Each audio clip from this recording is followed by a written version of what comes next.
Video 3, Week 3, Do-It-Yourself House Building. So he used the excavator and he scooped out and put it all around the edges. And then the next weekend he did the skidder and then he pushed it all over, made the pile.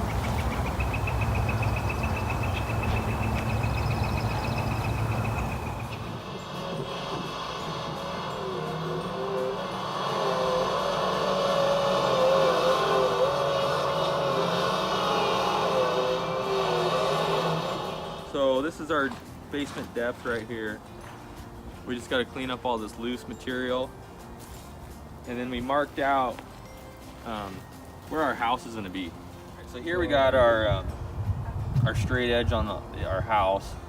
And I'm going to have to excavate a couple more feet here. So here you got, say if I went 2 or 3 feet past, and it's 2 or 3 on this side. So I got 6 to 8 more feet right here that needs to come out on this side.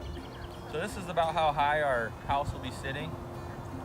And then we're gonna grade it down here so the dirt grades away from the house. And then we'll have a little ditch out here that will help get the water away. And that is right where the house is going to be.